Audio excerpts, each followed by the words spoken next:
السلام عليكم ورحمة الله وبركاته متابعي قناة سميرة سيدة مطبخ. اليوم ان شاء الله غادي نبداو في في الحلويات، بما انه العيد قرب. هذا العام صراحة رمضان دغيا ما طولش بزاف. اليوم غادي نبداو في في تحضير الحلويات ان شاء الله. اليوم غادي نحضر معكم واحد هي غريبة وحلوة، المهم حلوه بالشوكولاط، حلوه بالفيرميسيل. لهاد الحلوه هذه غادي نحتاجو 4 بيضات، غادي نحتاجو 2 كيسان ديال الزيت نباتيه، غادي نحتاجو 2 كيسان ديال السنيده. هذا هذه كتاخذ ليا نفس القياس ديال هذا الكاس هذا.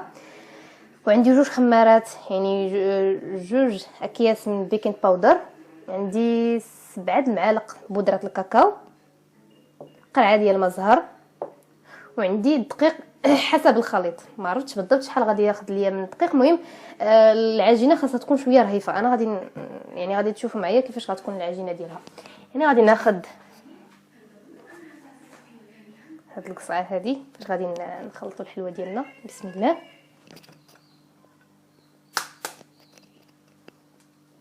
نديروا البيض. هذه حلوه صراحه سهله وكتذوب في الفم، كتجي رائعه. غير جربوها. ما فيهاش بزاف ديال المكونات، ما فيهاش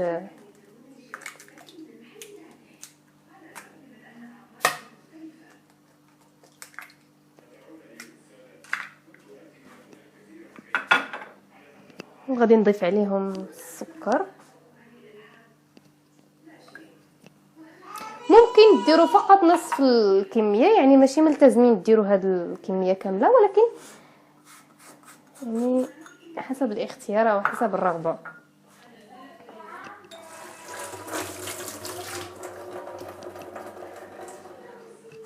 وغادي نخلط هاد المكونات هادو بالفوي، بالطراب،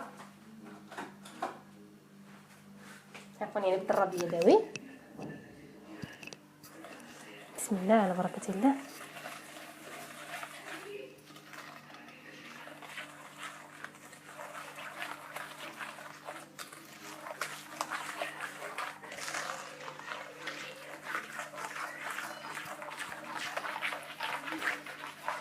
وغادي نزيدو الزيت.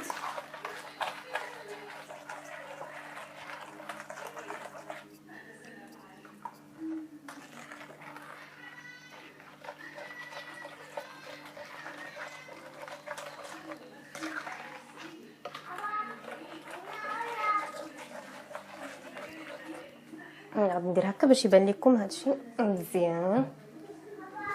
دابا مزيان ياك. وغادي نضيفو الكاكاو.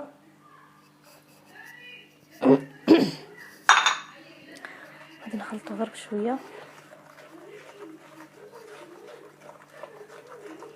ممكن تزيدوا اولا تنقصوا في الكاكاو على حسب اللون اللي بغيتو نتوما تحصلوا عليه في الاخير.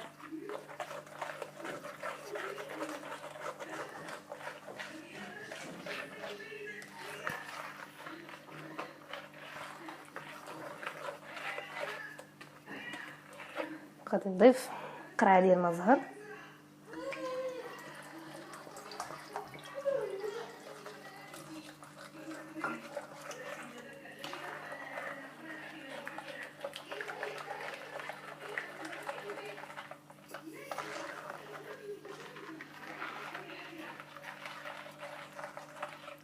وهنا غادي نبقى نزيد الدقيق شويه بشويه.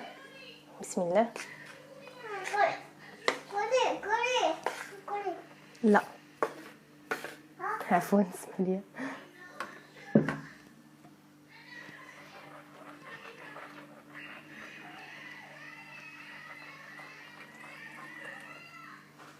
من بعد غادي نستعمل يدي، لانه هاد العجين ضروري ما تخدموه بيديكم، فقط في الاول فيه السوائل بزاف.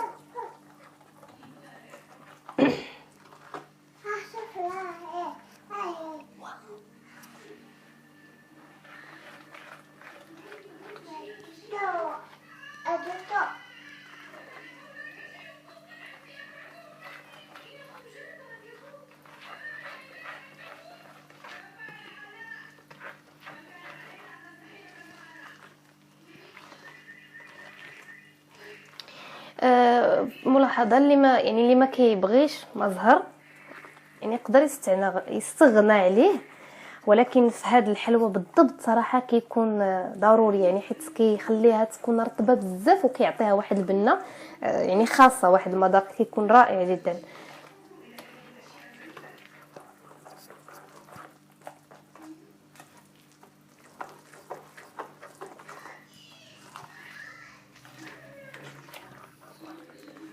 انا غادي نزيد الكميه اللي تبقات ديال الدقيق، وغادي نجمع هذا العجين هذا بيدي حتى كنتحصل على عجينه تكون رهيفه. هذه هي العجين ديالنا من بعد ما عجنتها بيدي، يعني هكا خاص يكون العجين ديالها، يعني خاصها تكون رهيفه شويه، يعني ما تكونش قاصحه بزاف. نبداو على بركه الله. انا عندي هنايا لاطه ديال الفرن، درت ليها البابي كويسون، لا ما كانش متوفر غادي دهنوها فقط بشويه ديال الزيت. بسم الله، نبداو على بركه الله. انا غادي ندير كويرات صغار، يعني نتوما الحجم على حسب الحجم اللي نتوما بغيتوه، يعني ماشي بالضروره ديروا نفس الحجم اللي انا غنديرو. بسم الله. وغادي نحطهم، واخا هذه شويه كبيره انا غادي نقصها باش ما يجيونيش كبار بزاف.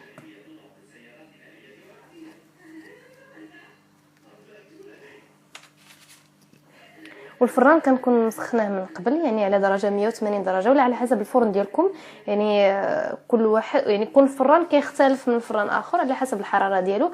المهم نشعلوا عليه من التحت شويه حتى كتشقق فقط، يعني ما كنعاودوش ما كنشعلوش للفوق، كنشعلو فقط لتحت يعني، وما تسهاوش عليها بزاف لانه دغيا كطيب ما كتاخذش وقت بزاف يعني. صافي ونخليوها حتى كتبرد شويه. من بعد غادي نمروا للمرحله ديال التزيين. انا هنايا غادي نكمل هاد الكويرات هادو، يعني غادي نكمل هاد العجين هذا وغادي نطيبو، من بعد نمروا للمرحله ديال التزيين. اذا المشاهديه من بعد ما طيبت الحلوه ديالنا، هذا هو الشكل ديالها، يعني كما قلت لكم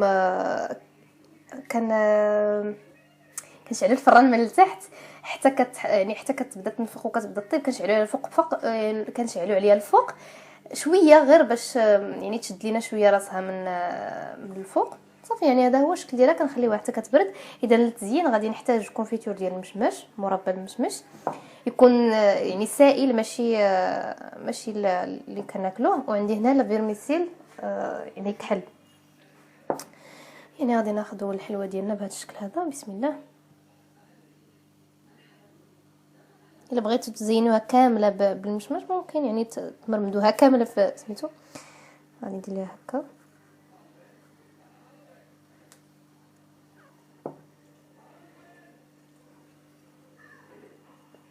يعني هذا هو الشكل ديالها. كتجي صراحه انيقه وكتجي رطبه من الداخل.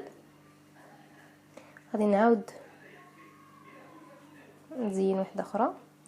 الا بغيتو ممكن تسخنوا هذا المشمش، هذا الكونفيتور هذا باش يجيكم سائل شويه، يعني باش يجي جاري شويه. غادي نكمل، اولا غادي تغطسوها كامله يعني بهذا الشكل هذا.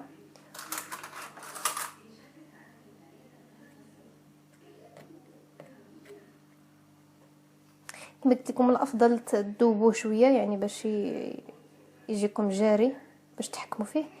وغادي نديرو هكا.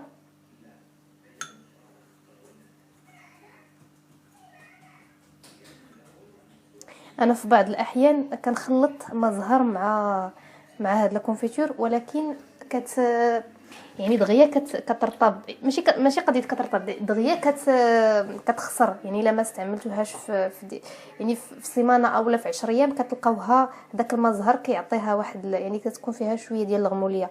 ولكن لا استعملتوها في سيمانه من الافضل ديروا ليها مزهر، خلطوا شويه ديال المزهر مع الكونفيتور وديروا هذه العمليه هذه ورائعه، كتجي رائعه. ولا يعني الا خفتوا عليها باش تخسر ديروها في الثلاجه احسن، يعني هكا تبقى عندكم مده طويله. وانا غادي نواصل هذه العمليه هذه من بعد نوريها لكم في طبق تقديم. اذا مشاهديه هذه هي الحلوه ديالنا من بعد ما زيناها، يعني ما تبعتوا معايا المراحل من الاول. خلطنا المكونات يعني وطيبناها وخلينا حتى بردات عاد باش تزنا المرحله ديال التزيين. في الحقيقه انا فاش كنت كنزينها زدت ليها مازال ما زهر لذاك المربى، لانه بصراحه كنفضل المذاق ديالها يعني داك المربى انني نزيد ليه المزهر لانه كيجي مذاقها رائع. نتوما لكم حريه الاختيار، لا بغيتو تزيدوا ليه مزهر زيدوه، ما بغيتوش فقط ذوبوا داك المربى باش يجيكم شويه جاري باش تقدروا تحكموا فيه وتزينوا به الحلوه ديالكم، وراها كتجي رائعه. وغير جربوها ان شاء الله ما غاديش تندموا. هذا هو الشكل ديالها، صراحه كتجي زوينه ورطبه. نتمنى هذا الفيديو هذا ينال اعجابكم. الى عجبكم ديروا لايك، واذا كنتوا اول مره كتزوروا القناه شاركوا وتفعيل زر الجرس باش توصلوا بجديد الوصفات، وما تبخلوش عليا بتعليقكم وبارطاجيو مع اصحابكم. اذا الى فيديو اخر ان شاء الله.